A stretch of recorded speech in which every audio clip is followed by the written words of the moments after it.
Hey everyone, welcome to this groundbreaking interview with the esteemed Antonio T. Smith Jr., whom I met about half a year ago and who has been my mentor and leader since. Antonio is a tech maestro and literary craftsman, sprinkles wit and humor as effortlessly as he strategizes his next big move. After his interview, ladies and gentlemen, you will acknowledge that his charisma isn't just for show. It lights up a room like a smartphone screen in a dark theater.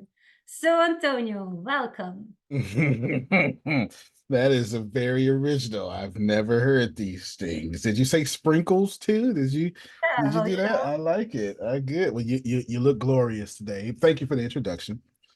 Your eyebrows are on point. I mean, they are. You did something. I don't know what you did, but they yeah. are fantastic. They are fantastic. So yes, thank you for having me upon your show. How can I assist you today? Well, well, first of all, I'm so grateful to have you here. But I was thinking about going to give some perspective before I start asking questions. Is that okay for you? Makes sense. Okay. Makes sense. You got it. Okay, perfect. So, as someone born and raised and still living in Europe, I'm not familiar with the specific historical and social context in America that led you to write Resegregation. So let me tell you, when I first read your book, I went through different stages. Yeah. Definitely want to hear this. I definitely want to hear this. Okay, I'm so listed to the Belgium and France. I love it. Well, yeah. So at first I thought, whoa, what does he have against white people? I was, to be honest, a bit upset. That's because I was just getting into it and being biased, of course. And then I felt guilt. I felt guilty to be white. I wanted to put on bronzer. I was like, I'm not white anymore. And then, yeah, I was thinking about it, reading, and I said, well, wait a minute. Nobody's gonna say that I am just like all the others. That does not mean I want to be better than all the others, but I just don't want to be like all the others. So if there is white privilege, then I want to use it to help out the Black community. But well understood, with the intent to not have any privileges anymore in the end, neither for Black nor white. So, I've prepared some questions to help me and fellow Europeans understand more about what this is all about. Now, being a woman myself and founder of Admin Vanguard, promoting empowerment of and mentorship for women in leadership functions or that aspire to be in leadership positions, I will handle the interview from a female perspective. I like that. And I was happily surprised, by the way, Antonio, how much attention you gave to women specifically in your book. So, thank you for that. And off we go with the questions. Okay, hold on. I got so much to say right now. Okay. Yeah. There's so much to say. Let me first. So I just did another interview and I made an argument and I got a hole poked in my argument. I was like, yeah, you know what? That makes a good sense. I want to defend women real quick. I was trying to explain the juxtaposition, the mixture of my conservative side and my liberal side. And I was saying that, if you don't own property, you shouldn't even vote. Of course, of course, of course. What a great argument that is. Also, what a terrible argument that is, because this is why women couldn't vote, you know, because they didn't own property and blah blah blah. So I want to, even though I fixed it in that interview, I want to fix it again here, especially since you're representing women. Right? You have to do that, especially since you're representing women. Is I was just trying to explain about how a weighted democracy may be necessary, like the Romans did and had in the Senate and stuff. That's what I was explaining. Anyway, back to the whoa, what he has against white people. I'm not sure. There's another guy there's a guy anyway. He said something similar. I don't even say anything against white people, nothing like that. I do present facts what's going on. The book is actually very pleasant, very super duper uber intellectual, but it does show how far racism goes because the immediate assumption is to read it thinking I am going to say something about white people. So even when you don't see it, you still see it, right? It's still there as if I said it, and there's nothing being said. But anyway, I'm sure you'll bring it out. But that's just funny. I think it's been funny watching people's reactions talking about, because remember, you got to remember every continent on the planet, France included, benefited, participated in the transatlantic slave trade. Every continent, one of the biggest entities to benefit from the transatlantic slave trade is the Catholic Church itself. So, Yes. anyway, you got it now. Well, you had it the whole time, but you got it again. There you go. Okay, thank you.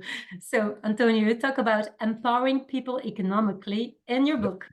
So, can you explain any specific money problems Black women face in America and how your ideas in the book help with these problems? Yeah, sure. So, what a few of our counterparts have just found out, and I've been doing interviews all over the world and Zoom, is the the book. I just had a white. I won't run the interview, but I just had a white person say, "Man, I could use this stuff." Yes, it's written for you. I wrote the book for white people to enjoy it because psychologically, then black people would buy it. I wrote the book for that reason. So my financial principles in the book is for everybody, not just black women, not just black people, except for my target audience is black people. All right, my target audience is black people. To answer your question, when you so what I'm going to use some blanket statements here that are unfair. I'm going to I'm going to bring up the white police officer, completely unfair, and I'm going to bring up the white doctor, medical doctor, completely unfair. We need to define what white means. We need to define what black means, but we're not doing it in this question for right now because you haven't asked me to.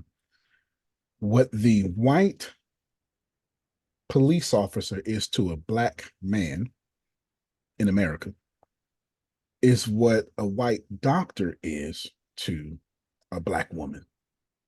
That that's not assumptions. That's not. I'm not saying that because I'm a black man.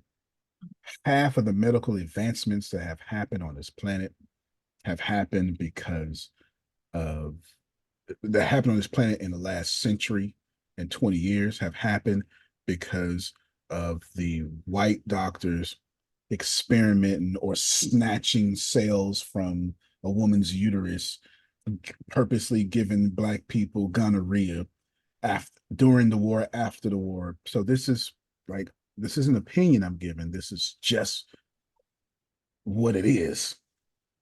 So when you think about a financial problem that a black woman could have, that financial problem will be bifurcated.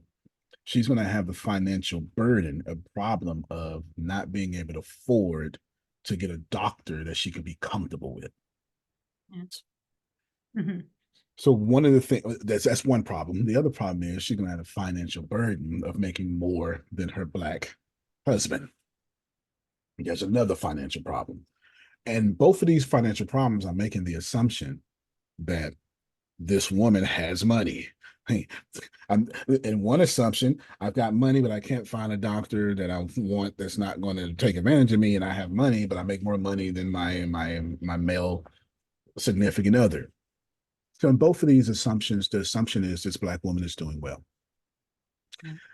The reason why resegregation exists is because if we would come together and start our black hospitals instead of being black doctors rushing to white hospitals, then this woman's financial problems would not exist anymore because she would be able to get a black dentist and a black this and a black that. And that's now, of course, our counterparts are going to, our opposing viewpoints are going to say, well, why does race matter when it comes to health? The reason you even have to ask that question is because you're comfortable with the race you get because you don't have this problem. You don't have this problem. Your doctor is white, and if not, then your doctor is Indian. But since you don't have too many American Indian wars, then this is not a problem for you. But I can assure you, an Indian doctor over a Pakistani woman, it's a different story now.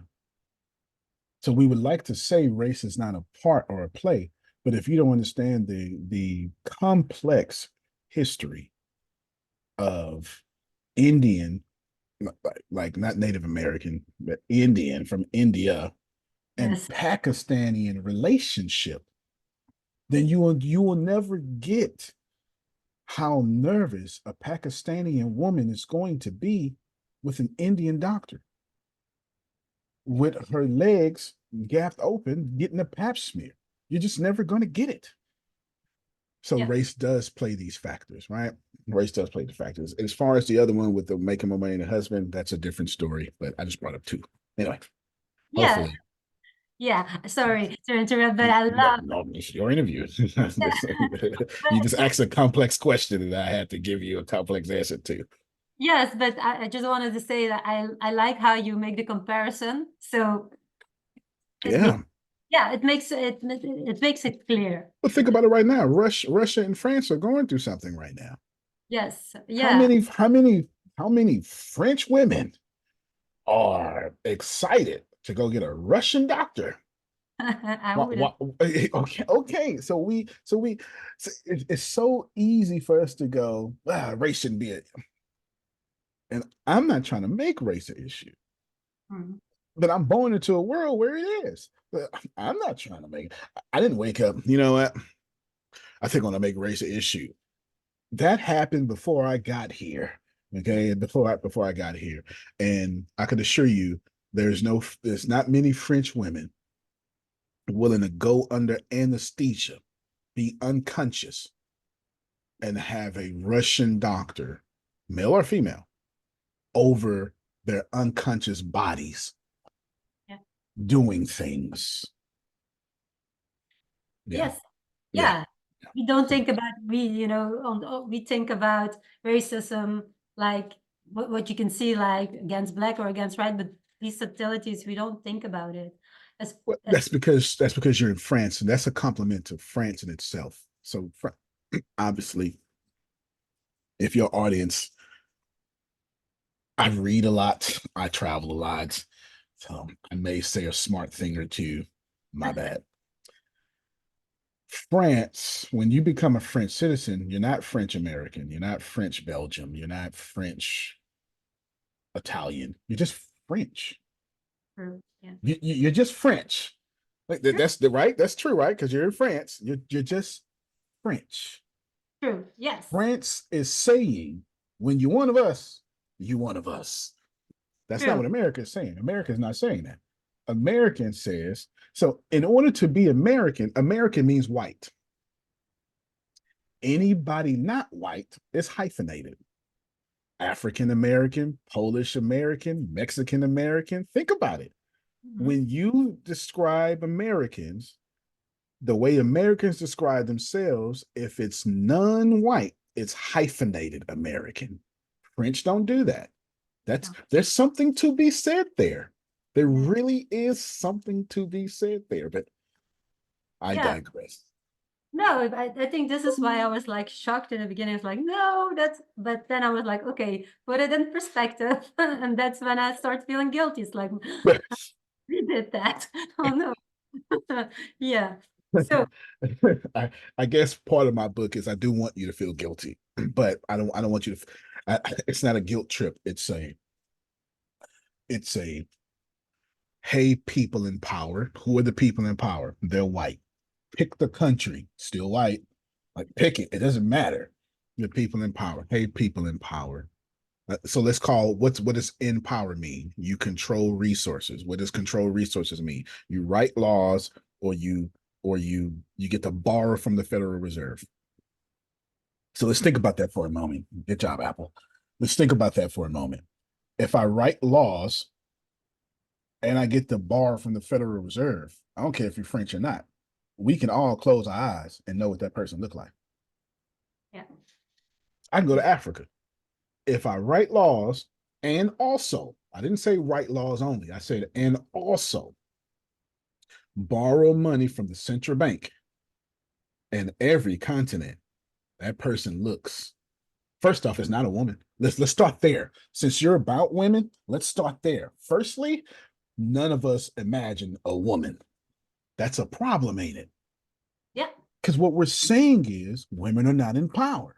And I agree. We need more women in power. I'm all for first woman American president. I'm all for it. I've been screaming it for years. Mm. So when you close your eyes and think of who gets to borrow money from the Federal Reserve for the central bank, it's not a woman. Doesn't matter if that woman's white. Just think about that. Who that woman is sleeping with the person, married to the person who can borrow, but she's not allowed in that building. She's Yeah. not allowed in that meeting. So we got a problem there. You know what I'm saying? There's a problem there. When we think about whatever I'm calling power has nothing to do with women. It should. And Yeah. I'm defining power, writing Yeah. laws, controlling resources. Mhm. That's Yeah. power. Mhm. That's power. And women don't write laws and women don't control resources. True. So yeah, There you I want to fight against that as well. go. So yeah, speaking about that, so Mhm. black women have been really important in fighting for rights and better money situations historically. So how does your book show what black women have done to make things better? And what can women all over the world learn from those black women? What a really great question. I have two answers. First off, I need to issue an apology because I'm still writing book three. So I'm gonna address this in book three since you just asked. My apology first before I'm answering your question with my apology first, is my book does not represent how important black women are to black men because I'm talking about finances. So it doesn't really give room in there. However, I do bring up a lot of women's success stories and stuff. So I see where you're going. So I want to apologize because here's my answer now. Black man wouldn't even be alive without the black woman. There would be no male without the woman. I'm not talking about because we come from your womb. No. When master didn't feed us, we had to get breastfed from women in the community. That's a real thing. Black women breastfed white children. When black women are and forever will be the savior of black men. Period. Now I know some people got probably saying savior because you're thinking Jesus and stuff, but I'm gonna go ahead and equate it to that. I'm gonna go ahead and get in trouble and equate that the black woman is akin to God on earth for the black man. And that's as far as in America. Now, Mhm. I can give different stories in different communities. I spent a lot of time in other countries, but I answer that from an American black perspective. So let's define black so this will make sense. African is a so everybody in the world is African. The whole world started in Africa. There's no such thing as African American. That would be white people because I'm African African. I'm African because I'm from Africa, just as you're from Africa. And then I'm in America as an African. So I'm African American. Right? Yeah, You know what I'm saying? that is, So the yeah. whole world started in Africa. We all know this. Respectfully and humbly submitted. That that being said, black is a culture. Black doesn't black has nothing to do with a people. Black is what we've had to do because our culture was taken from us. So when you think about French, you get to protect your culture with your language. One of the first barriers of protection for a community is language. But Black people, our language was stolen from us. English was forced upon us. This interview is in your fourth language, my first one. Yeah. I've got solid points all around this thing, right? The Yeah. mere fact that this interview, Ina is in her fourth language conducting this interview. That's a shout out to you. Shout out women. Shout out to you women. Yes, go ahead, Ina. Go ahead. Take a bow. Take a bow. Yes, I'm proud of it. This one I'm proud of. Tell us what languages, what's one, two, and three? First language, mother tongue is Dutch, then it's French, then it's German, and then it's English. And Yeah. then English. So the mere fact that you got 4 layers or 3 layers of protection if you wanted to protect your community. Mm-hmm. I can't do that because I speak the same language as my oppressor. Yeah. So I can't protect my culture because what am I? How am I hide a secret? How am I going to, right? How am I going to say something that shouldn't be out loud when I speak the same language? Think about that. It's when you speak the same language as your abuser, you get hit by your abuser. You get it? I'm not calling white people, well, I am in this particular case, but that's not the distinction I'm drawing. I'm saying, so when I said that my language, I speak the same language as my oppressor, we're talking, I went back 400 years of slavery. Yeah, I traveled back in time when I made that one sentence. But think about it. I can't protect my language. So what we did is we created a culture and we called it Black. Black is a culture. Think my charisma is very Black. When you think about it, okay, when you think about it, and people they're gonna, he's very intelligent. He's very intelligent, right? But you don't attribute my intelligence to my Blackness. True. You attribute the sway in my shoulders to my Blackness. There we go again. Think about it. I'm clearly intelligent. You can hear it pouring off, vibrating from my vocal cords, twisting sound into language. You can hear it right now. And no one's attributing that to being Black. They're attributing it that he's got a good white education. Even though you're not saying that out loud, subconsciously, you are. Subconsciously, you are. Because universities were started by Europeans in Holy Roman Empire, Germany, because they looked over and said, look at those shoes. Those shoes people have guilds. They said, look at the stone. The stone maker has a guild. The iron maker has a guild. We need a guild. Yeah. And that is how universities got started. The church actually started universities because it's the guild of the church. At least that's how it started. It morphed into something different with the Industrial Revolution and all sorts of stuff, but that's how it started. Anyway, still long answer. I'm sorry, but I just want you all to get that there's so many different nuances. So Black is a culture due to it's what we created to keep y'all out. However, you still there too. There's hip hop in Taiwan, right? And I'm not saying this is wrong. I'm just telling you that there is no protections of culture for Black people. This is why Black slang changes every 45 days. That's why I don't understand. This is why you don't know. Every 45 days, we changing it up on y'all because we're consistently evolving. But we're also the only culture that has to consistently evolve every month and a half. Yeah. See. So, there you go. So in France, well, in Europe, it still is a fact that women for the same job, we earn less than men. Sure you do. But I address it too in my book. Yeah, but yes, but I was wondering, how do being Black combined with being a woman together make it harder to have enough money? It's 3 strikes. So your first strike is being a woman. So as a woman, you're automatically doomed. Your second strike is being a Black woman. because even now, this now being a black woman has nothing to do with America anymore. No. Being a black woman, France don't want black women.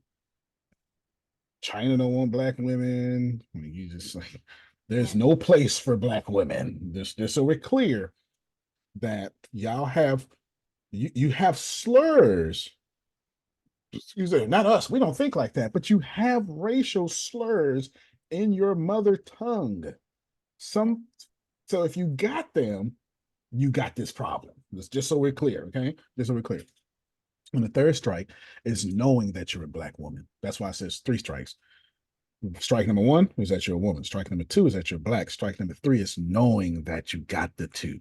Because now you got to overcome those mental limitations that have been instilled in you culturally. Because once you become conscious of something, you start to believe in that. You can't believe anything that you're not conscious of. Yeah. True. Yeah. Yeah. So if you're not black and if you're a woman, consciously, since you've recognized that you have a uterus and breasts that are different than a man's, because we both have breasts, but yours is a little bit different. Yours look a lot better than mine, a lot better. When you conscious of that, now you're buying into what gender is. And this is one of the problems facing women. You shouldn't be buying into gender. Now, I'm not saying gender is not important because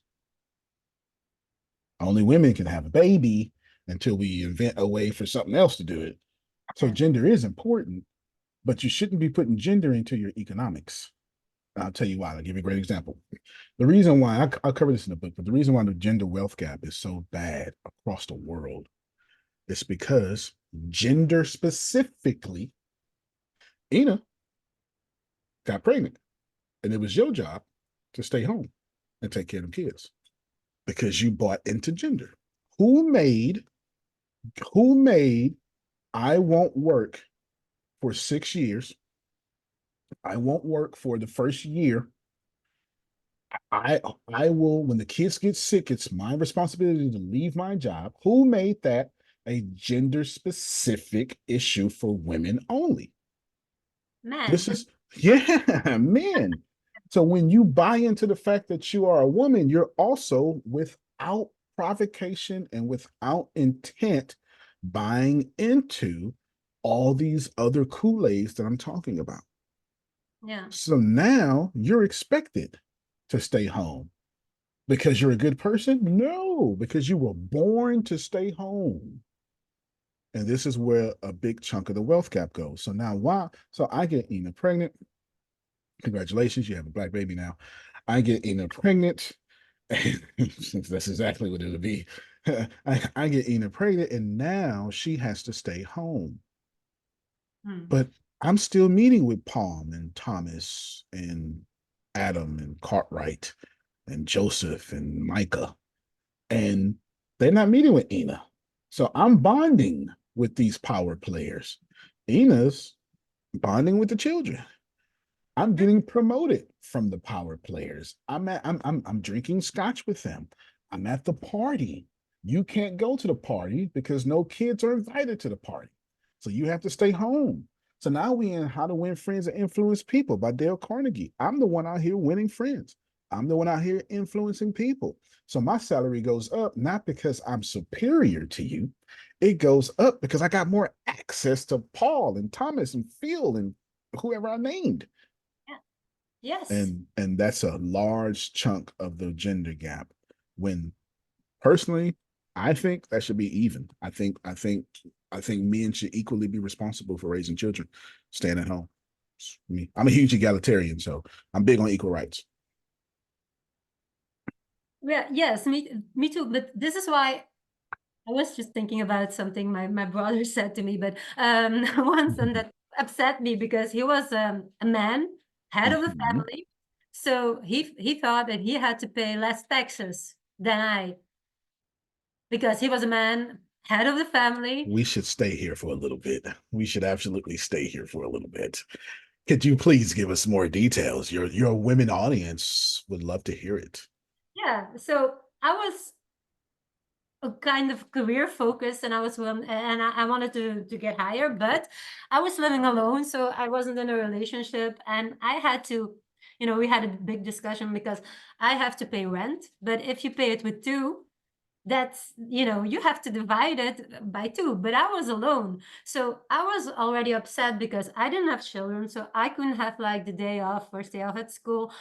Holidays, well, I'm sorry, people with children go first, and then we get taxed more already, being a single person, than persons that are in a couple and that have children. But they already get all in Europe. They already get all those childcare benefits. That's pretty much worldwide because single people have no expendable income, more expendable income to take more taxes. That's worldwide. Yeah, but then he was like discussing with me. Still, it wasn't enough. He, because he was the man, so not his wife, but he. And he was earning less than his wife, by the way, wanted to pay less taxes. So I was like, I got really upset because I said, well, this is not really fair. Because if you're single, you have all the same costs, but you don't divide it by two, and you get taxed more. And then you still want a reduction while you spread it already over two couples. So this was a huge discussion. That's a bit of the background. And Oh, yeah. there's so many bad things in that discussion. So many. I don't even know where to start. But that was let's define bad things. So many. So there's nothing's bad. So many things that have adverse ramifications for women years from now in that conversation. What I meant by bad things. First off, I don't know if you caught you probably couldn't have caught it because you're a woman and you bought into these things. You went out your way to say you were career focused. A man doesn't have to say that. Listen to what you said. That's the first problem in your conversation.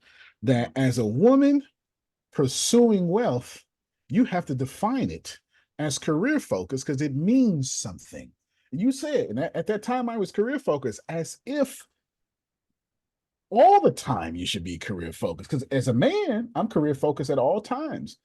I'm career focus is so normal for a man. I don't even have to say it. It actually sounds weird. I don't even think I've ever said career focus.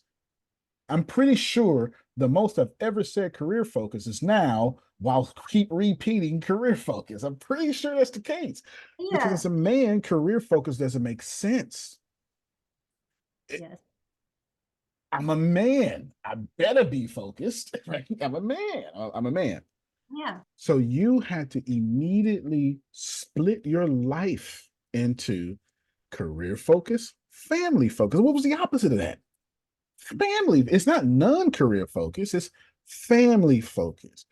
So in your language, in all four languages, you probably speak five, six. In your language, you are genuinely, without even knowing it, are split into career focus, family focus. And a man doesn't have to do that. True. So now, when you talk to a man about paying taxes, that man looks at you and goes, shut up and go back to being family focused. Yes. Or something's wrong with you because you're career focused. Also. It's damned if you do, damned if you don't. Yeah. if you stay family focused, stay in your place. If you're career focused, that's your problem. That's why you don't have a man. You Yeah. get it? We doom you regardless. True. And that's Yeah. just that's just a few things I heard from you talking just now.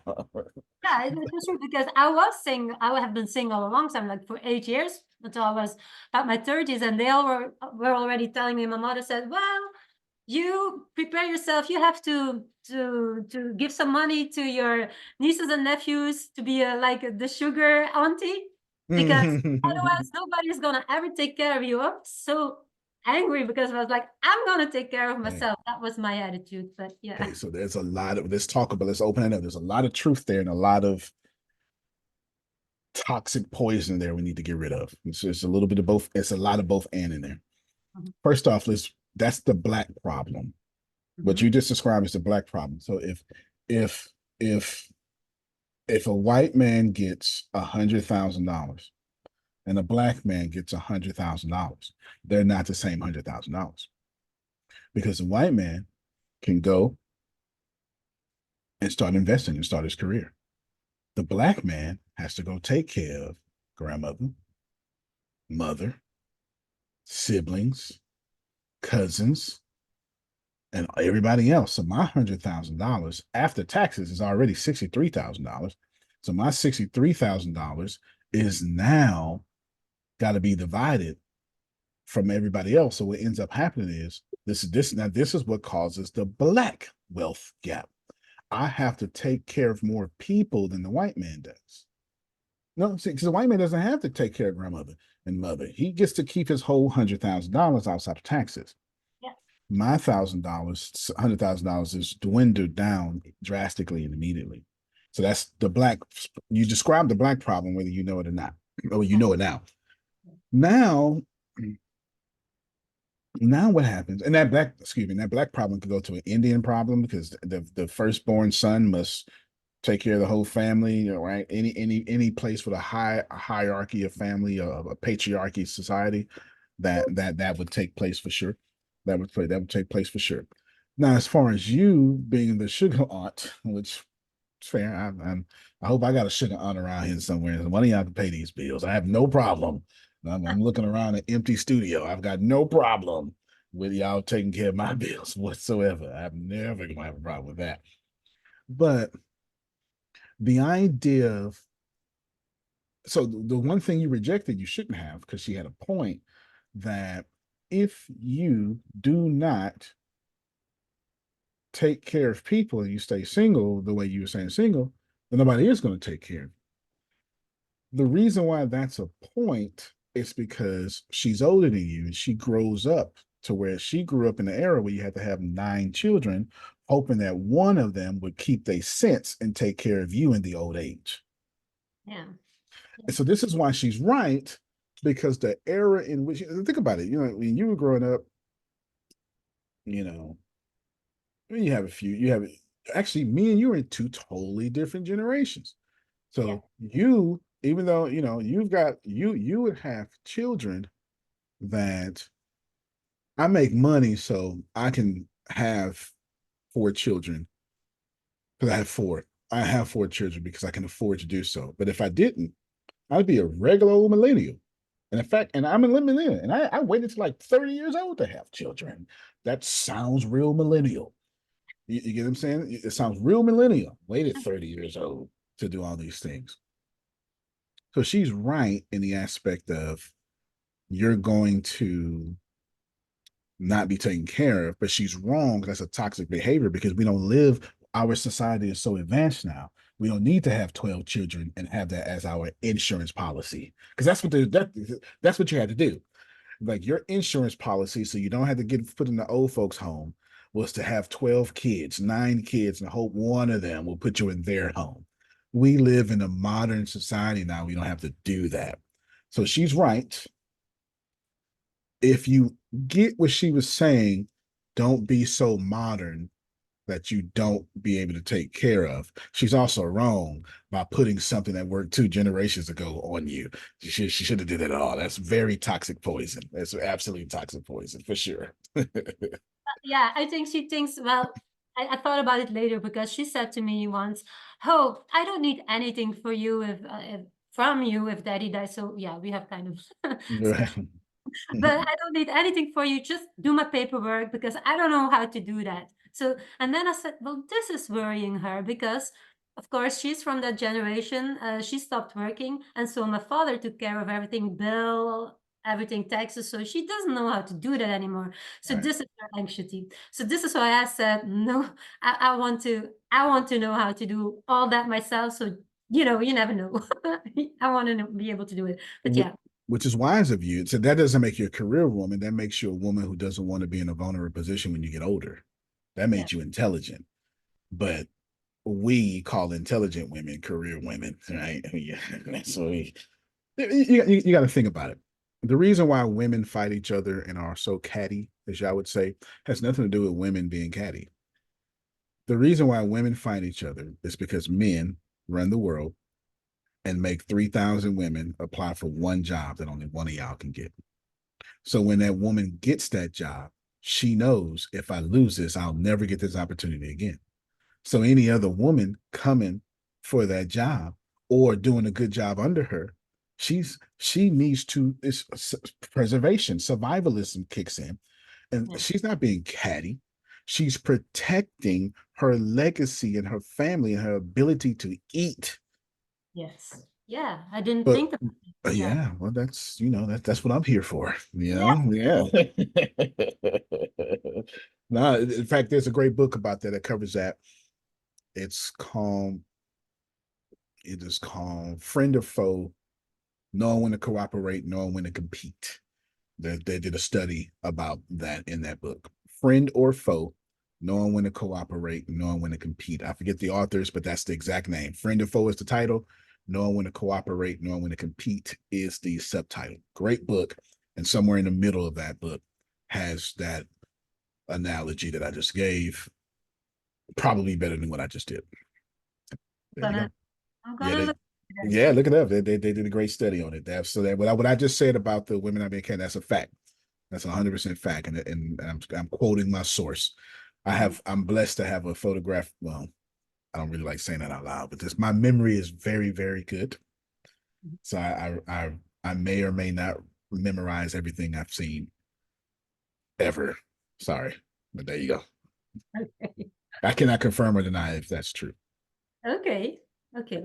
Mhm. Yes. So I was thinking, what in your book are, even outside, what tip would you give to Black women? So this is something, it ties into what we were saying. So this is why as soon as I had children, Mhm. okay, I went to France. So I live like at the countryside. So they don't care how many languages you speak and in what big companies you have worked. So Right, you go in right. fields. So anyway, I said, okay, I'm pregnant. I'm not going to stop working. So I said, I'm going to start up my own business. Um, and I've done so for the last 14 years. And that wasn't that easy because now teleworking, working from home, that's normal. But you didn't have the platforms, you didn't have Zoom like that. So it was quite difficult to just make a living out of it. But I could make my like an equivalent of a salary. I wasn't getting rich, but I could make an equivalent of a salary. Yeah. So, and this is why I think it's important for women, if the men won't let them, to just start up their own company. So that's why I would like to ask, what tip would you give Black women who want to start their own businesses? And how can Okay. other countries also use these ideas? Okay, I was going to start with the other country because resegregation is about that. It's not about Black people. It's resegregation is about resegregating women of the country. Do what Ina just said. If they won't hire you, start your own. They will then beg you to please stop because what you're gonna do is you're gonna start taking money out of their pockets because the more money you're making is the more money that they're not making. So they're going to buy you or they're going to go out of business. So all women should resegregate, stop spending money with men. If this is your agenda, stop spending money with men. And then we would beg you, please, please, please, please, please, can you spend money with us? Please, please. This is what will happen. And now women would be in power and women would run governments. Simple as that. You would have the keys to the nuclear codes. I don't think anybody should have keys to nuclear codes, but you Yeah. will have them now. Men didn't do so well with them. Um, Hiroshima, Nagasaki. Not speak too many languages. I'm trying to remember. Anyway, Nagasaki. Anyway, I got too many languages in my head. It's the right name. I'm pronouncing it wrong because I'm just literally trying to get into my Japanese, and I don't do Japanese too well. I do Mandarin okay, but I don't do Japanese too well. I need to learn more Japanese. Oh, wow. Back to your question of Black women. There's 5 things you need to be successful as an entrepreneur. 5 things. The number one thing you need to do is get attention. Once you get attention, all money follows attention. Number two, you need to build a congregation. a bunch of people. I keep forgetting Apple's going to do that. A bunch of people that are going to sit and wait for your economy, wait for your product so you can create an economy. So after you do number one, get attention, then you're going to do number two, create a community. Then what you're going to do number three is you're going to listen to that community. So you should write number three down as pay attention to that community. Follow their attention, right? You're gonna pay attention to that community. Now that you're paying attention to that community, I just told you what to do. Step four is you're gonna follow that attention. Yeah. They're paying attention to something, and whatever they're paying attention to ain't going in your bank account. So now that you're paying attention to there, you're gonna say, "Oh, y'all looking at that? Yeah, that's what y'all want." Step five, build what they're paying attention to and close the sale. There you go. In my pure Antonio Smith way, I have this great way of reducing complex things to, you know. I admire that about you, I don't know really. how I do it. I'm not sure how I do it. It's I must have been born for it. I'm sure my background growing up homeless had something to do with it, but I think it's part of this incarnation because that's what you know. I'll often go. This ain't in book. This is Antonio Smith terms. You know, so there you go. Great interview. Great questions. Yeah, you came prepared. Yes. Well, Yes. yeah. Great book. Needs a great preparation. I appreciate you. Yeah, thank you. Yeah, there's a book right behind me. You see it? See it right there? Yeah. Man, it's thick too. It's thick. So, how do the changes in the world economy affect how much money Black people in America have? And what can we people in Europe learn from this? Well, the people in Europe had the most. You had more risk than Black Americans. Yeah, you had more risk than Black Americans because. Okay, so in order to explain this, in order to answer this question,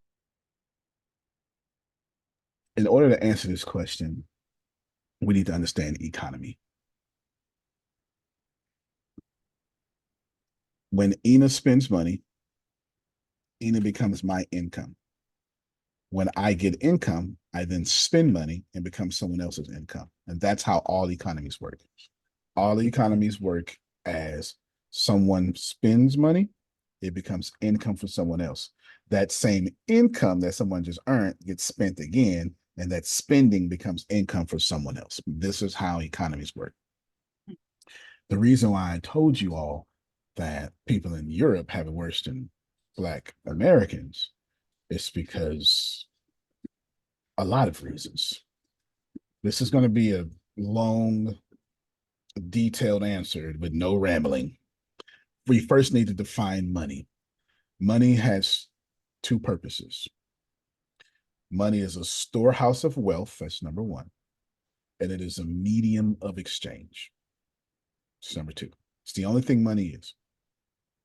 The reason why crypto is so good and so bad at the same time is because it does a great job at storehouse of wealth, but a very poor job of medium of exchange.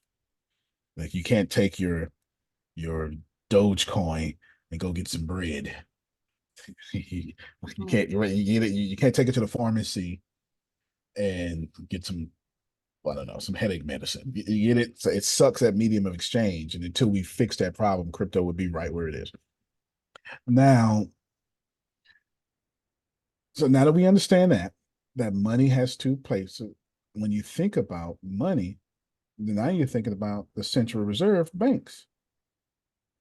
Now we got a different problem because guess where most of the Central Reserve banks are in the world? Le Europe. Yeah. Mm-hmm. Le Europe. Get the point. So your dollar is going to be devalued more than or at the equal rate of everybody on the planet. And here's why. So why do you have it worse than Black people? Because Black people, we've been struggling. Y'all new to this struggle. I mean, unless you want to go back to the potato, if you want to Ireland, or you want to go to the Black Plague, if you want to talk about that kind of struggle, sure, you're right. And I don't want to take it from you, from the plagues to Ireland, that whole potato shortage and all sorts of like, I read a lot. So, okay, there's a bunch of stuff that y'all got going on, and I get it. I get it, from frozen crops, all sorts of stuff. You have it worse because the devaluation of the dollar is never going to stop. Now, why do you have it worse than Black Americans? Because Black Americans still live in America. And while you're going to say, well, America is stupid, which you get to have that. I agree. We do a lot of, well, actually, it's not we. It's the white folk who run America. It certainly ain't black people. Okay. Let me make that clear. When y'all get mad at America, you ain't mad at me. You're mad at the people who look like Ina who write laws. True. I ain't never tried to police another country. My people have never tried to police another country. That ain't what Africa ain't running around here looking over what is Europe doing. That ain't what Africa's doing. Europe is looking over what Africa's doing and say we need those resources. That is a colonizing concept that Africans do not have. That Yeah. Africans do not have the colonizing thing going down. We don't have that. That's not what we do. Not in world history or present history have Africans tried to do such a thing.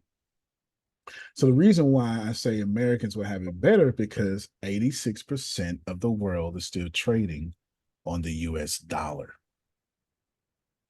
Yes. So while we devalue the dollar is still going to be strong while your money is getting more devalued. That's why you have it worse. I didn't get to the black women problem, but I don't need to because because that was strong enough. Yeah. That was strong enough.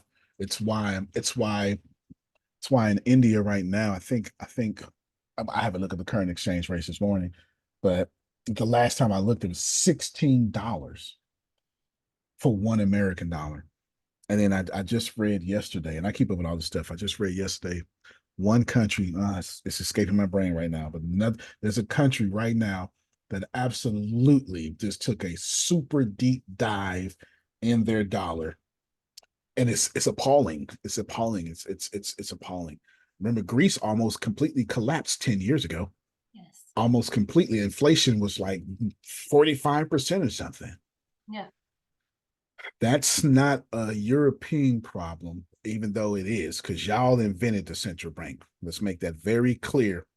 The idea and the entity of a central bank is that is destroying the world right now came from Europe. You did that. You did that. Okay. Remember, the Americans fought no taxation without representation. Remember, the whole Britain and American War was about we don't want that central bank over here. And the central bank got established in America with President. I hate when my brain do a little brain fart. Anyway, somewhere around 1780, they immediately kicked it out. Yeah. And then America became a superpower for a couple of reasons. No central bank.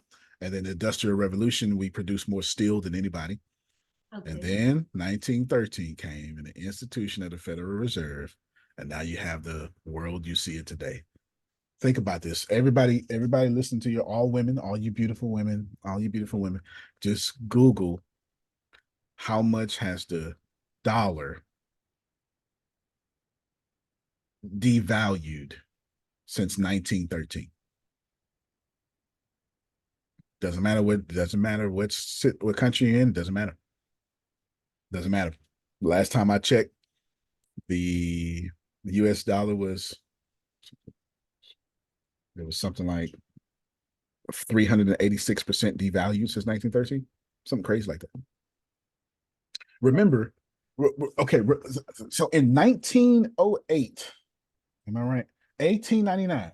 In 1899, a top of the line horse cost $400. A house in 1899, a house was a great house, homestead. It's $1,000 to $1,500. I dare you go buy a house today. I dare you to go out here with $1,500 and try to buy a house. Yes. And true. And when we introduced the euro, that I don't know what that was about, but everything. Federal Reserve, the central bank. That's a Yeah. whole central bank move. Oh, this was so bad because everything, since we are having problems. It's the foundation for Brexit. It's 100% the foundation for Brexit. We're going to break away from that. No, they're not. No one's ever going to do that. Well, we're here now. Mhm. And, Yeah. and the crazy thing is, y'all still think Brexit is a bad idea. No, it ain't. Brexit was actually a financially astute financial idea. Now, in the short term, oh, it's terrible for the other side, but long term, it's going to work out just fine. It's going Yeah. to work out just fine because money. Why? Well, how do you know this, Antonio? Because money has two purposes: storehouse of wealth, and a medium of exchange. And when you control both, you're in power. You think Yeah. about this for a second. That little bitty old island, Britain, that that has Wales and Scotland all up on top and all that stuff, owned the whole world at one point, and they are still the number one currency. No, I think they're number two. I think I switched to somebody. They're the top three currency today. Yeah. There's 15 people in Britain. True. That's Yeah. not that many people. That's not that big. Yeah. We The impact is so huge that when we think about Great Britain, we think this huge place. Great Britain fits in 1/3 of Texas. Just to give you an idea, Texas is so big that the entire Great Britain can fit in Texas. Yeah. Yet their economy is incredible. There's a lot to be said there. Yeah. You really make me think there. It's like, okay, yeah. I thought about the money and stuff, but I was like, I didn't compare it with the size. It's like, yeah, when you say it's like, damn. It's it's the same. Britain controlling that much import export is the same ludicrous as America controlling that much import and export. 323 million Americans got the number one economy in the world. That don't make no sense. Considering there's 1.8 billion people in China and 1.6 billion in India. Yeah. Now China has a 2050 plan that they've been saying it's called a 50 years plan. They've been saying it when you was growing up. China was never a factor economically. It was your problem was America, Russia, and Cuba. These were your problems when you were growing up. The Cuban crisis, Cuban missile because they had missiles, and America and Russia in the Cold War because nukes. When you were growing up, if you think about, I want you to think about every movie in the 1980s. It was America and Russian, or it was Russian was the bad guys, America was the bad guy. Think about that. It was never China True. because Hmm. China's economy was irrelevant. Now, China's economy is a global powerhouse because 50 years ago, their version of Antonio Smith said, you know what? We're going to get them in 50 years. And what did they do? They came up with their whole campaign of made in China. And guess what?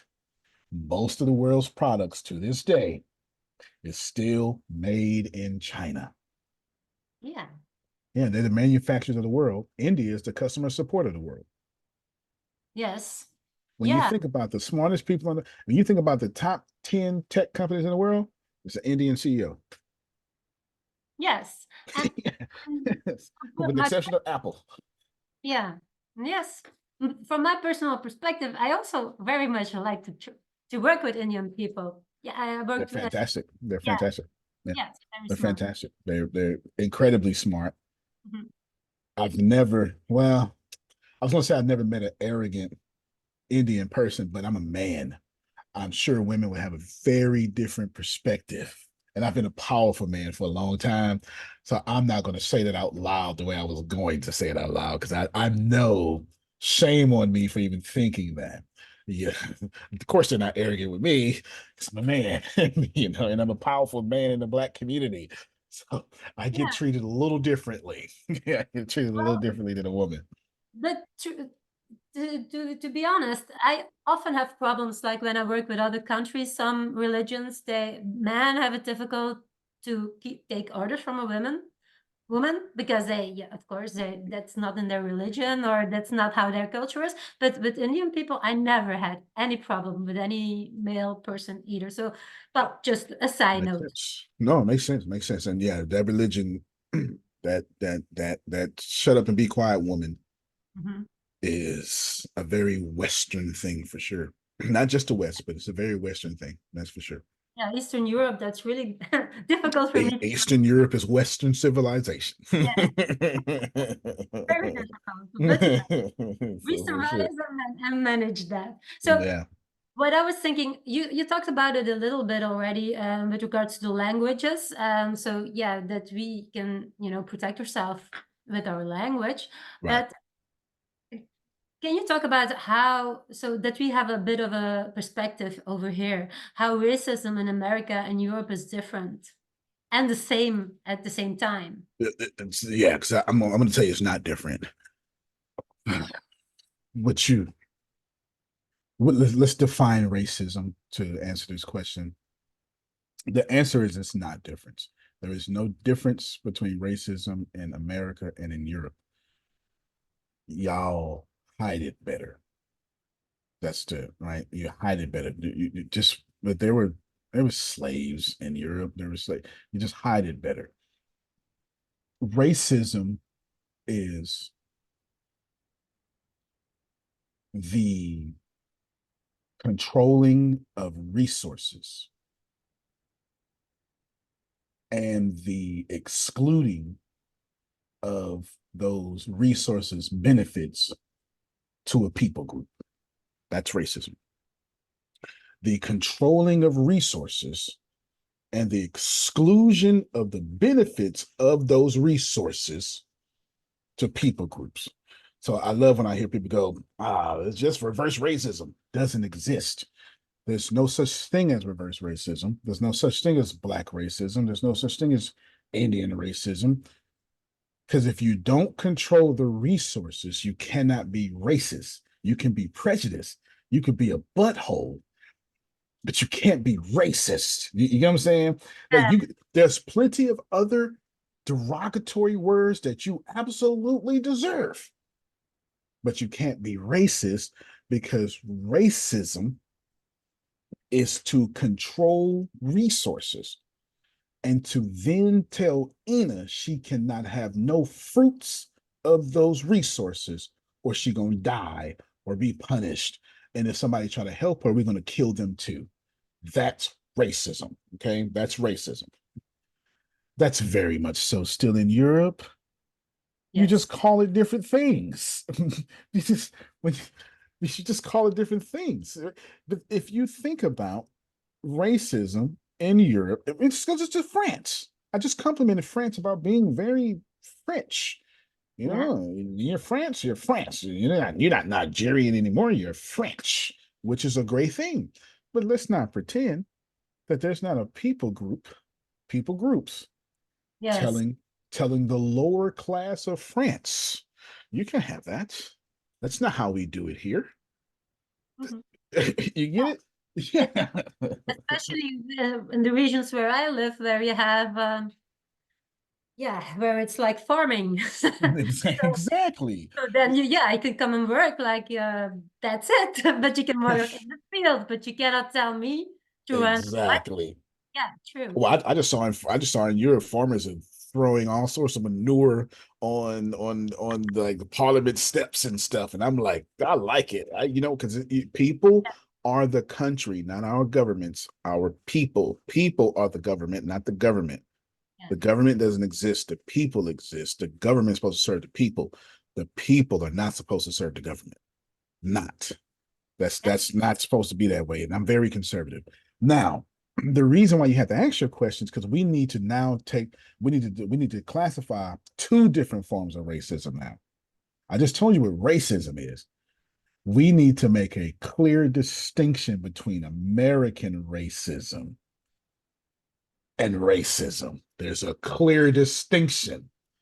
There's a Okay. clear distinction because racism in America flowed from American slavery, and American slavery has never existed before until, the founding stone of American slavery is 1611, 1612 in Maryland with the slave codes. And the slave codes, it's a bunch of codes, but the slave codes basically said, white people have the fruits of labor and black people will never be able to benefit from the fruits of labor.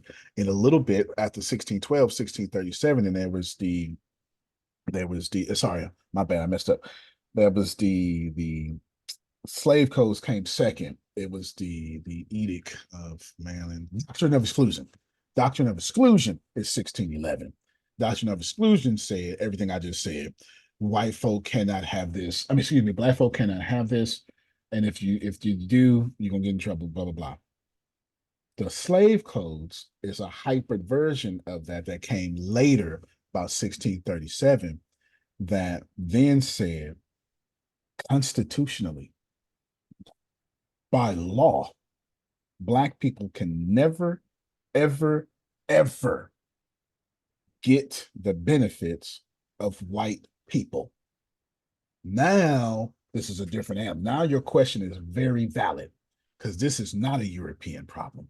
Because Europe has never constitutionally, like France has a government, and there's a founding paper on that government, the Bill of Rights on that government. John Locke wrote down papers for England, and at no point has England or France or Italy ever said, "Oh, we're gonna make a law that black people can't get nothing."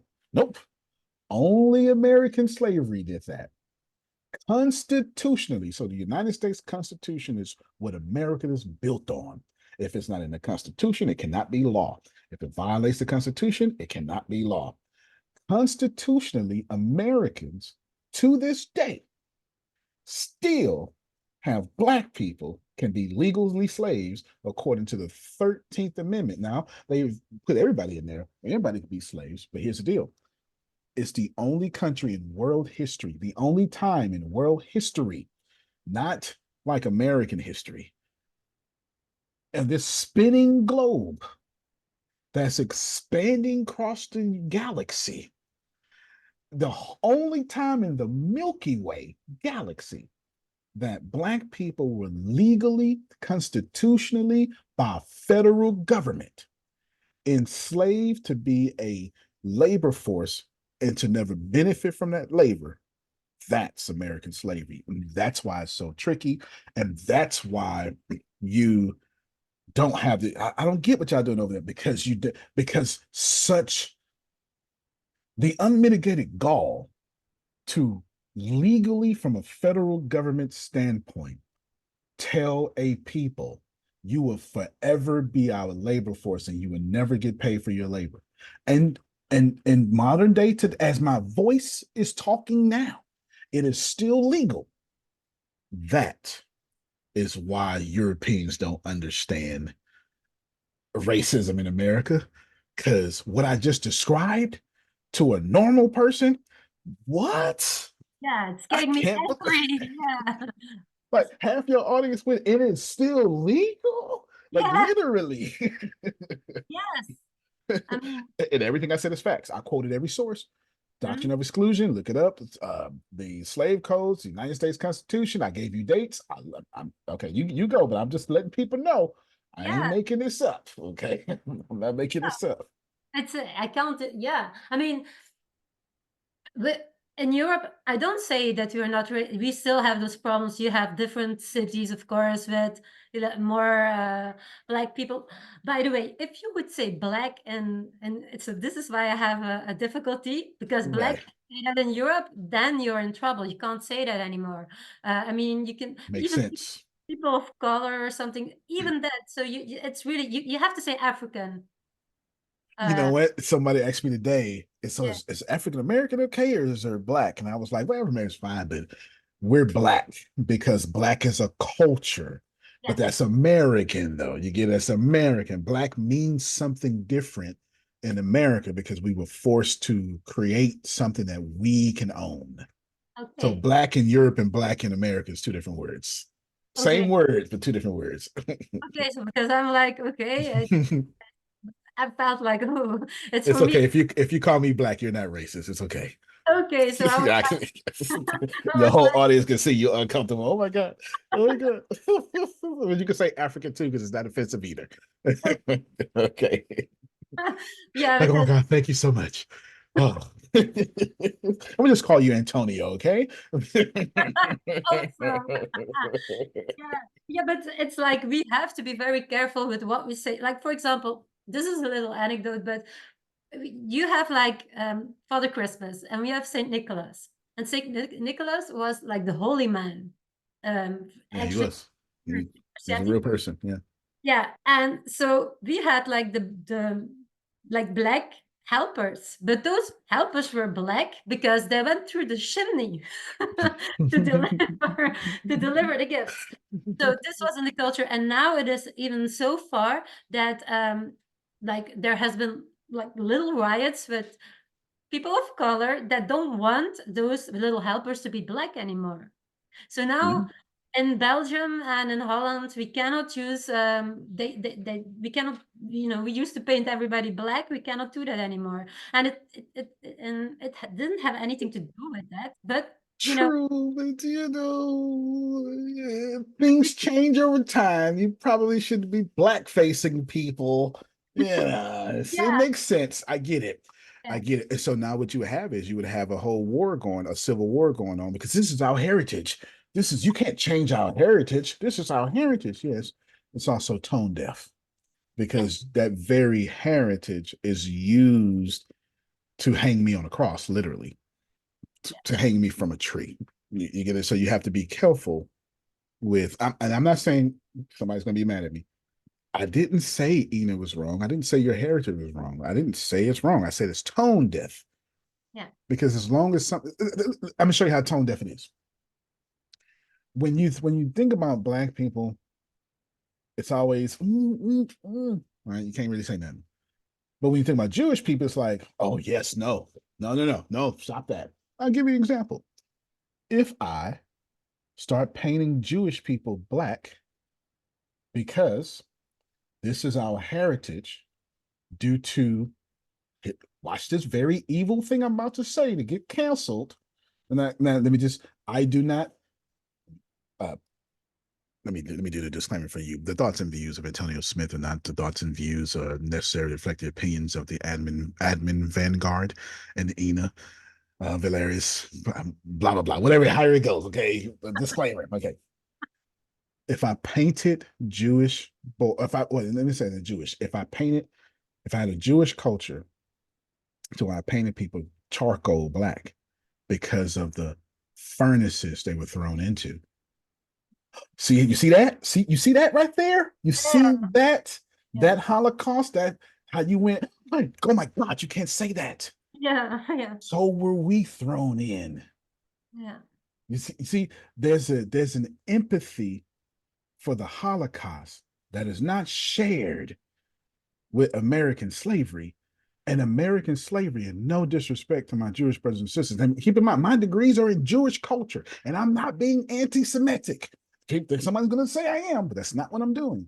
I'm trying to show, I'm using our Semitic empathy to show you that there's none of that for us because there was more Africans absolutely slaughtered in American slavery longer than the Holocaust ever lasted.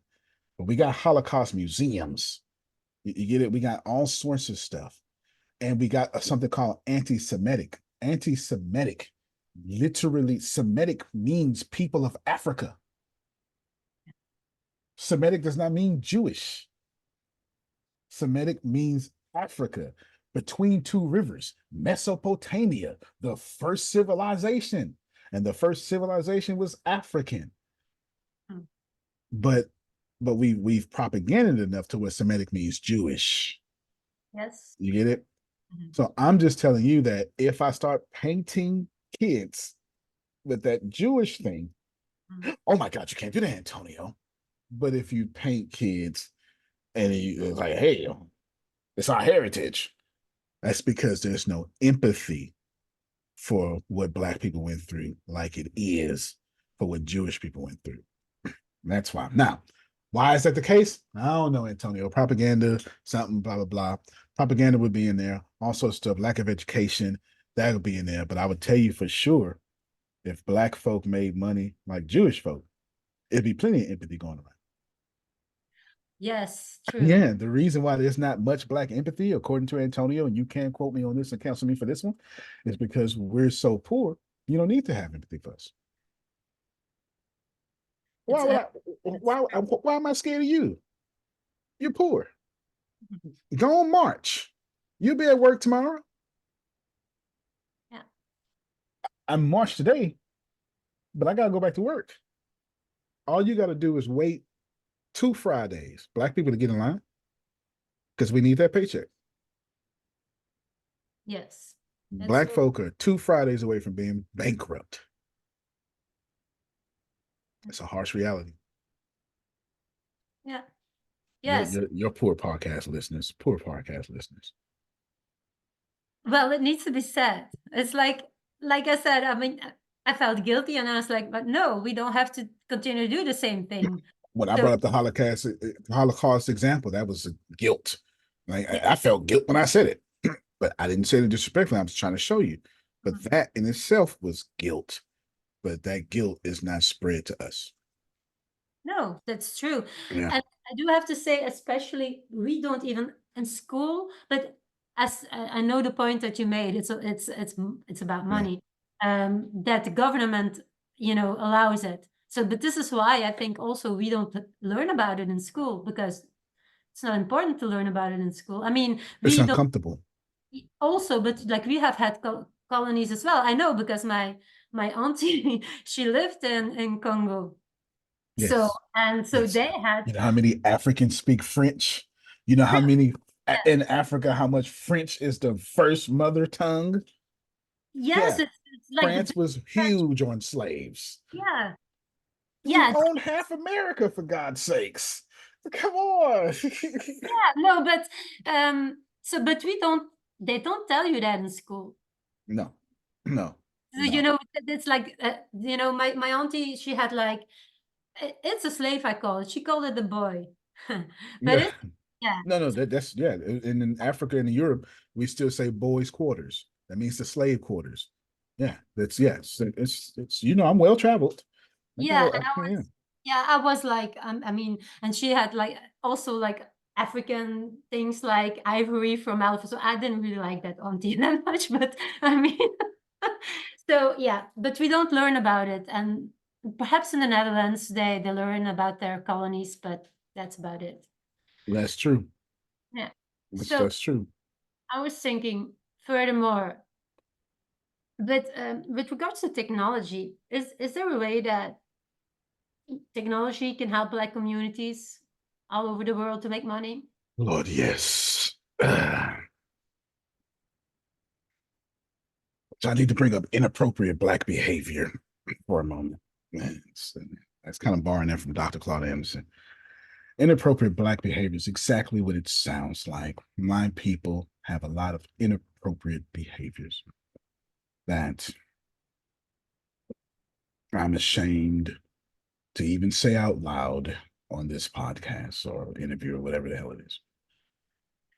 And one of the inappropriate Black behaviors is every time something new comes out, we hate it. Another inappropriate Black behavior is we are so religious that we think the things of this world are poison.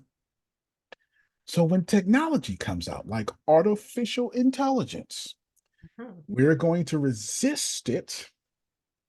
It's going to be an abomination of God. We need to go back the way the church used to be. And any other silly, you can't cancel me for this one, y'all. Any other silly religious thing people are going to say, you can cancel me for that one because I claim that one. Now, I wouldn't anti-Semitic, but I am claiming this one. Mhm. All this stuff here, and what's going to happen? AI is going to put us out of business. Why? Because we didn't embrace it. We didn't build the AI app. White people did. We didn't build the AI farm. White people did. We Mhm. didn't build the chat GPT. White people did. We didn't learn how to use it. White people did. It's an inappropriate behavior that we have to not embrace the very things we're addicted to. We're addicted to Facebook. So what do? We start Facebook pages instead of starting a Facebook. You get what I'm saying? Instead of, well, we're addicted to TikTok. So we create a profile to become an influencer on the Chinese man's TikTok instead of, like, right now. Oh, so you're finna make me tell a secret that I don't want to tell, but I'm gonna go ahead and tell. Is this okay? I don't want to tell it, but I'm gonna go ahead and tell it. 2 years ago, when they start threatening TikTok, I Mhm. created a company called Vibin. It's actually in my watch. A short form video. It may or may not have some TikTok features in it. And I'm American. Whoa, So if that you was so ban TikTok, fun. so I didn't pull all that code off the shelf since they got about 300 days. Hey, Oh, wow. don't jump on my TikTok because as a black man, I don't have irresponsible behaviors. I'm not trying to go find the next TikTok. And I'm not arguing with the government. I'm not, oh, government, you shouldn't ban TikTok. No. If y'all want to do that, go ahead. I'm going to win. You ban it, I'm going to still make my money. You don't ban it, I'm going to still make my money. But I promise you this. I promise you this. The next great TikTok will be owned by me and my dark skinned self. I know that much Mm. because I don't have inappropriate African behaviors. I'm looking at every situation. I'm going, oh, that's what's happening. I'm not making judgments. I'm literally saying, okay, let me go learn code and build it. But my people aren't doing that. So technology puts us out of business because we're not, because God is good. And since God is good, God will supply my needs. Only king I need is Jesus. And what else do we say? Counsel me for this, y'all. Counsel me for this. Okay, counsel me for this. I am claiming this. I say it often. I'm claiming this. And remember, I don't have a problem with the church. I have a problem with our irresponsible behavior that the richest man in the black community is usually the pastor. You'll never say that about the French man. You'll never say that about the French man. You'll never say that about the Chinese man. You'll never say that about the white man. No. If you was in the French community and the richest man in the French community was a pastor, a clergy, that community would get folded and that they're bringing bulldozers to tear that community down. First off, think about this for a second. The average clergy salary is $17,000 a year. A year. And the richest man in our communities is that guy. By 2050, every reputable company, every reputable economist, you can Google it yourself, says that black net worth will be at zero by the year 2050. Whoa. Zero. So there you Yeah. go. I sure hope your audience gonna like me after this because it's your questions. It's your I'm Well, I'm not there to say like black against white. I'm just like I'm there and I want to do this podcast also to and I'm basically not saying black against white. I'm just dropping these facts. yeah. So, but, I mean, I don't, if they want to take it like that, well, that's their problem. I want to show them what I didn't know and realize. Yeah, And I fair want to enough. show them why I was wrong, being upset first. And then guilty. Well, I didn't do anything, but still, I'm, That's I'm fair. I'm sure that I participate in some things unconsciously. And That's so fair. I'm happy that somebody made me aware. And so now I have two things to fight for. But because sometimes like, yeah, no black people at the head of the company, but also no women at the head of the company. It's not completely the same, but we Exactly. fight some Yeah, of the, yeah, it's true. hmm, The fight may have been different, but it's equally oppressive though. yeah. It's equally oppressive. While women didn't have to go through American slavery, I am not arrogant enough to tell you that no women in charge is not equally oppressive. That Hmm. is equally oppressive. It is grossly irresponsible. But that's what happens when you put men in charge. Well, some men, including you, don't do that to women. Oh, So, no, no, no. yeah. I I have a very bad habit of reading. Yeah, very bad habit I have of reading that makes me open-minded. Yeah. That's my fatal flaw. I am I love that. open-minded. Yeah. I love that. So Yeah, for sure. I have some other questions still. So Cool. what should European business bosses do if they want to help like people with money in a good way? I've never been asked that question before. I want to take my time to think about this. European countries, what can they do? Well, I have a multi-systematic answer here now that's formulated in my head. You can start writing movies in your cinema that project Black people in a fair light, typically in European movies. Black people of African descent, are going into jail or coming out of it. Same thing as American movies. Mhm. Or we're some sort of rebel or something. I don't know, something. I think of I'm thinking of Bank Job. I'm thinking of all sorts. I'm thinking of so many different movies right now that's just based simply in Europe. And the reason I say that is because it's a programming, right? It's TV programming, movie programming, and you can help by showing Black people a different light. Then you can help by offering, like what some African countries are doing. You can offer citizenship and offer a path out for Black people love Europe. Black people love Europe more than they love Africa. It's crazy to me, but Black people love Europe. That's the truth. I expect a lot of time Europeans be like, hmm, Americans don't know anything about travel. They don't know anything about different countries. That's because America's so big, we don't need to travel outside of America. America's huge. Yeah. Like America's huge.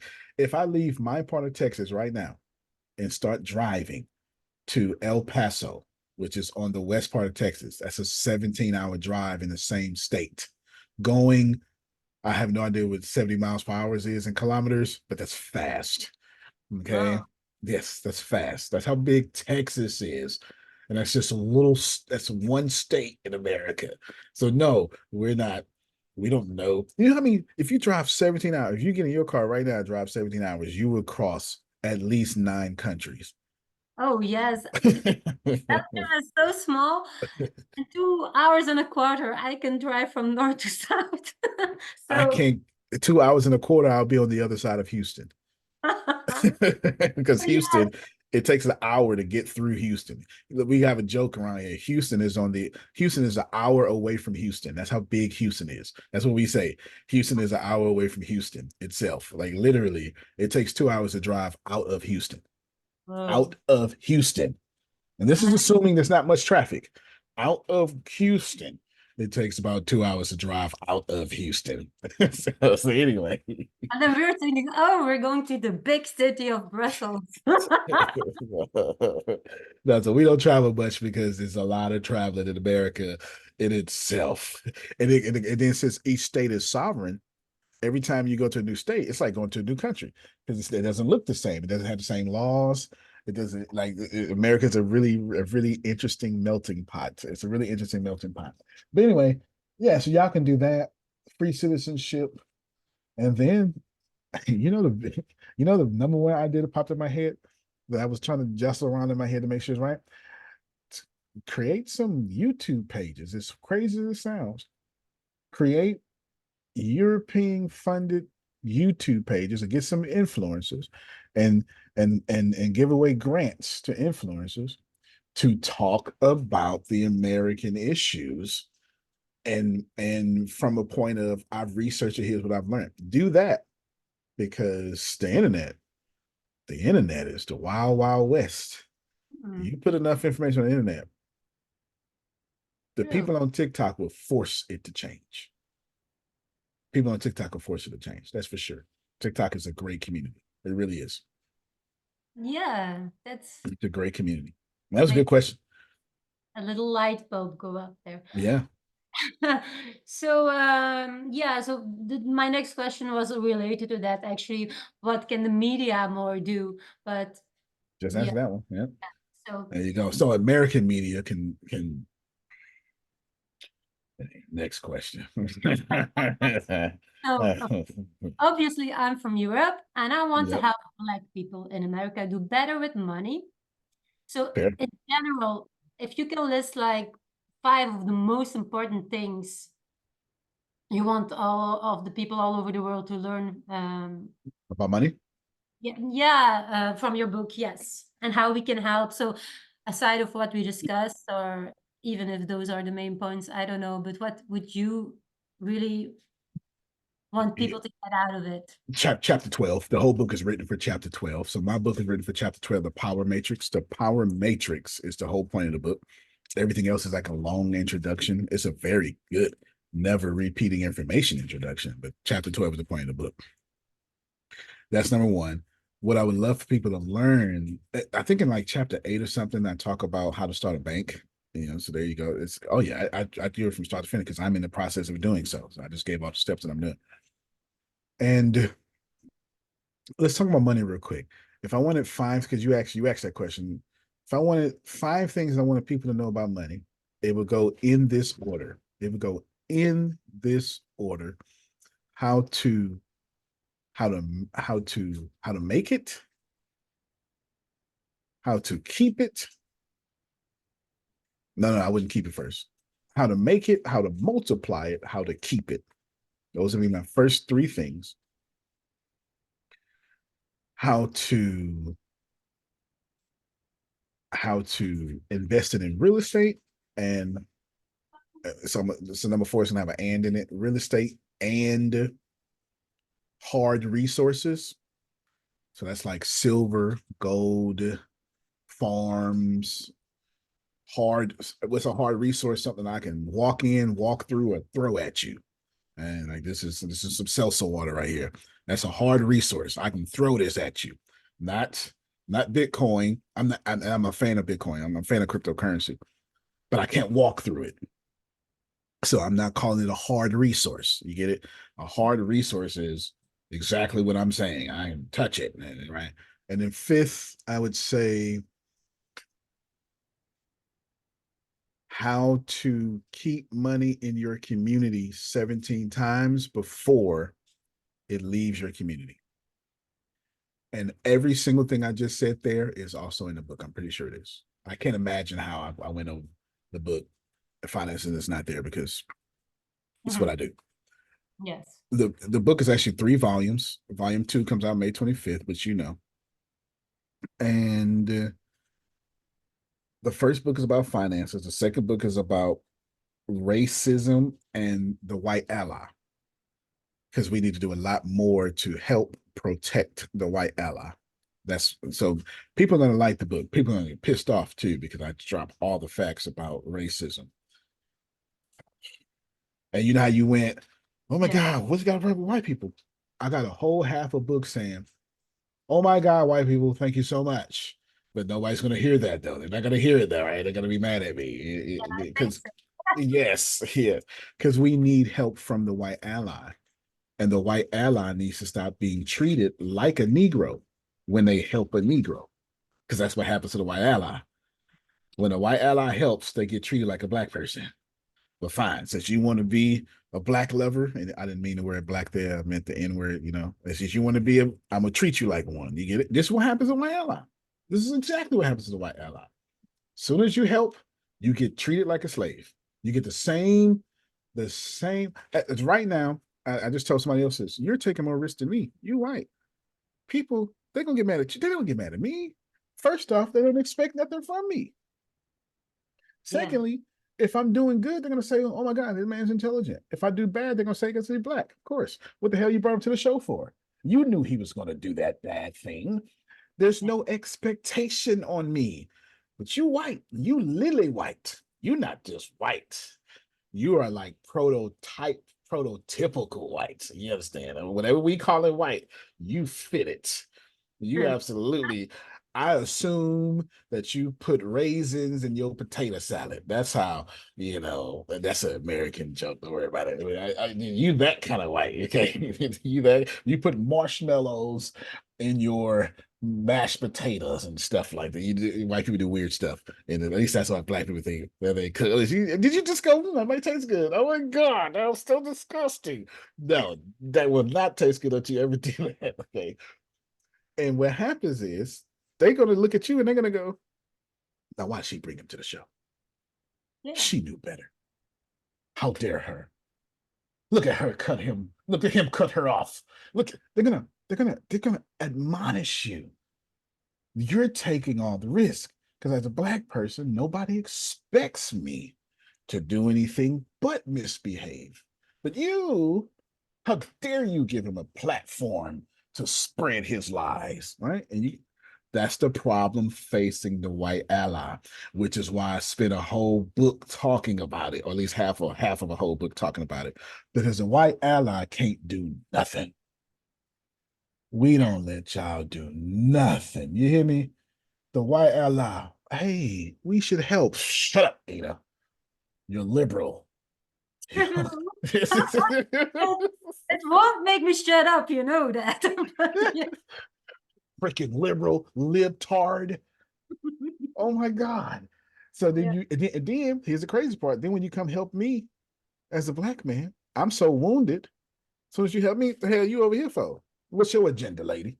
Get out of here. Now I'm mean to you. So you get it from your white counterparts and you get it from black people. You just can't win. And they would be like, it happens. I don't need your charity. What? It's not, I just want to be nice. Exactly. Exactly. And I bring that up. I don't need your charity is actually brought up in part two coming out May 25th. Today, as this recording is May 9th. And so we don't need white saviors. We Yeah. need white allies. Mhm. Two different things. And I bring up the white savior problem. I really do. It's in it. It's you know, Sounds interesting. it's go. Let's see here. They're gonna call me a great thinker or a great con man or a great fool. Whatever it is, gonna have great in front of it though. Gonna have great in front of it. I have no idea what's gonna happen after this. I have no, am I a great thinker? I don't know. But I know these three books. I waited for these three books to come out. I wrote part one for it. It's 2017. I Well, wrote part one 2017. Sure did. And I waited. I literally said I'm not famous enough to drop this book. I swear to God, I said that. I wrote part one. I went back and rewrote it now when it was coming out. I wrote part two with George Floyd was going on. That's 2020, right? So that's 4 years ago. Yeah, it's 2020. And when George Floyd went on the whole thing, when everybody came together, it was the first time ever. Everybody came together, like helping black people out. What y'all doing over there? Stop being stupid. And part three has been a struggle for me. Part three is a super struggle because it's a hard book to write. It's because I'm talking about all the inappropriate black behaviors in part three, and it's the content's not the problem. My tone is. I'm Uh-huh. attempting to figure out how can I tell us we have an individual responsibility and we effing it up. I don't know how to communicate that while 3 million white people are looking at me to say it. You know? Yes. Then you will be in trouble with your community. Yes. Yeah. So they're gonna call me a great coon or something. I don't know what they're gonna call me. They're gonna call me something. But anyway, somebody has to do it. Somebody Yeah, has to do it. you will be. And then I got complimented. I'm sorry. And the book is all the books are written in a gentle tone, scholarly, intellectually, but that if you think I am attacking white people, you just you're picking up the wrong book. It's not my books. It's not my Yeah. books. No, it's true. But you mean, yeah, if you don't want to feel guilty, so you feel angry. So then you have to analyze. Fair. So That's then you have fair. to analyze what you're doing, and then it's like, yeah, and then it's like you try then you try to soothe your mind, saying like, yeah, but I mean, That's the point. I want to help. I want to help. I want to do something better. So it's not me who done it, but still, like I say, you said a lot of things, and it's like I wouldn't consider myself racist, but then there are things like, yeah, I do that, and I didn't think about that. So yeah, Yeah. And even if you're not racist, you're still benefiting from it for sure. yes, and then I'm thinking like, okay, I need to help. I want to help. So I'm like closely, and I'm really thinking about what can I do to help. Like you say, what can I do to Yeah. be helping? Yeah. No, it's 100%. I mean, you most certainly benefit from racism. There's no doubt about it. Even all the way in Europe, you benefit from it. You benefit from it. It just is what it is. It's okay. It's it's not my so privately, I've told you, and I'll tell you when I told you privately. Well, I'll tell them when I told you privately before. I told Ina, you don't have to get rid of your white privilege. It's beneficial. It's beneficial. You don't get nobody's asking, and see this is where the problem goes wrong. There's never been a black person on the planet. Well, I can't say never, but as a collective, black people are not telling white people not to be privileged. It's not what they're saying. Black people are telling white people to do two things.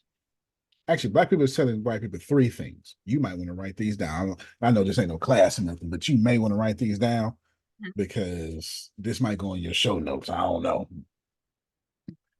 Thing black people are saying: use your white privilege to fix what was done. That's number one. That's fair. That's fair. That makes sense. That makes total sense.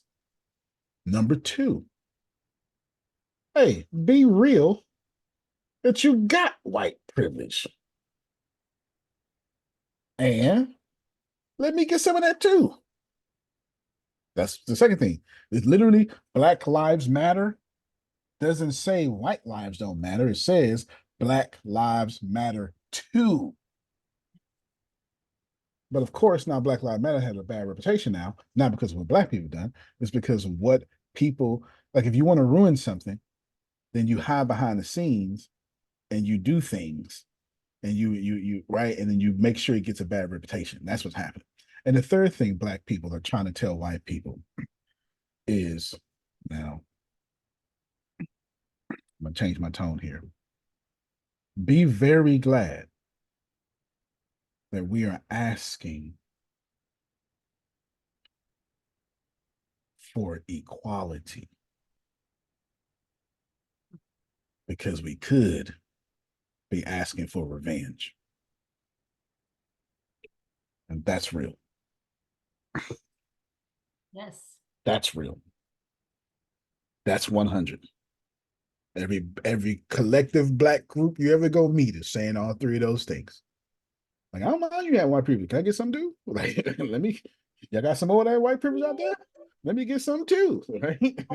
That's what we're saying. Let me get some too out there. Let me get some of that. And Yeah. we're asking for equality. We're not asking for revenge. you're gonna have a harder time finding a more forgiving people on the planet. I'm not Yeah, saying they don't exist. but Black that's what people, I was thinking. I'm just sorry to interrupt again, but you do. that was what I was thinking. Like you said, they don't declare the war to the white people. They just, they just want equality. They don't ask more. They don't ask to, and yeah, like you said, they don't ask revenge. And it's true what you said earlier about, yeah, it's not the black people making wars or getting involved in other countries. So yeah, that really struck me. Yeah. Right? I mean, it's not like, yeah. I mean, black. First off, we're not in power. And even when we were in power, black people went to war with other black people, or Africans with other Africans. That's what you do. Just like Europeans want to go to war with Europe, you go to war with whoever's next to you. This is a problem of man. It's not a problem of Africans. That's been like Norse went to wars with Norse. Like this is what we do. And then Norse got tired of that and start conquering everything. This is what we do. Yeah. The issue there becomes I'll hold my thoughts a little bit on this one. When black people, we have no history of colonizing. That's all I'll say. This is not something that's in our culture. It's not something that's in our culture. We've never we sailed all across the world, and we got into harmony with this it's all sorts of stuff. Like everybody, it's just not something we've done. It's just there's no point in world history where you can say that. At best, you can say Genghis Khan, who was absolutely African, but I'll let y'all think he was whatever you want to think. You can say that, but it's a little bit different animal. That's not a it's a little different animal. But anyway, Okay. yeah, don't mind me. No. So, well, yeah, this was it. Those were my questions for today. So, is there anything else you want to say before we finish? Something we didn't touch upon that you think is really important? I love you and your interviewing skills. I sure appreciate you. Thank you for allowing me to talk and other things that you did. Yes, you let me talk, right? Yes. Yes, you did. Thank you for that. Thank you for not beating me up. And no, I'm just joking. Obviously, you're fantastic. I don't have anything to say. I'm so excited about your audience and all the good things that you're doing and building on your own. I think you are. I think the world is going to recognize you as a powerful woman leader that made and opened doors for other women. And I don't know everything Admin Vanguard is about, but coming from you, I know it's a global world changer. Thank So you. that's all I have to say. Yes. Thank you. So, yes, people, did you see the charisma? Did you see the energy? I told you. So, yes, I'm gonna be the white ally for the black people, but I also am gonna fight, like you said, for women. It's about time that No somebody does. doubt, no doubt. Like I am pro black, but I fight for all middle class, regardless of race. I am Mr. Middle Class exit, right? I fight for all of it. Just because I'm pro black does not mean I don't do much great work for everybody else.